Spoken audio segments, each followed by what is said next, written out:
घर भितर शोइथिबा समय विषाक्त साप कामुड़ारे महिलांक मृत्यु।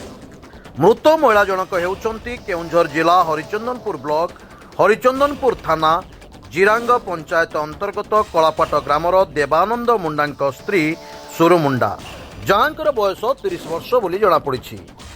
सूचना अनुसार गतकाली राति सुरु मुंडा घर भितर शोइथिबा समय जंगल भितर पहाड़िया सापटी घर भितर पशि जाइथिला।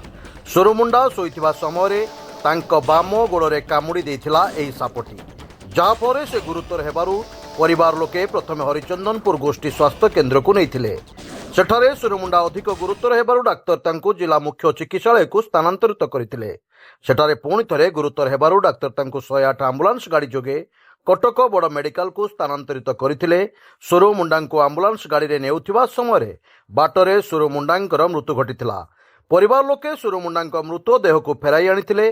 खबर पाई घटनास्थल में हरिचंदनपुर पुलिस पहुंची मृतदेह को जबत करने सहित शव व्यवच्छेद पर पाटणा गोष्ठी स्वास्थ्य केन्द्र को आनी सेठारे शव व्यवच्छेद कराई परिवार लोकंकु शव हस्तांतरित करिसेंती। सुरमुंडांक मृत्यु खबर पाई कलापट ग्राम में शोकर छाया खेली जाइछि। साप कामुड़ीला कहाँ कह मो स्त्री केतल कामुड़े साप मो 2:40-45 रे तार को मेडिकल नहीं हरिचंदनपुर से डॉक्टर कौन कहले डॉक्टर रेफर कले से केउझर को कौन होती ट्रिटमेंट कले से ट्रिटमेंट हो पारानी रेफर करते कटक रेफर करते बाटे डेथ हो केते बयस हम 30 नाटा सूर्यमुंडा।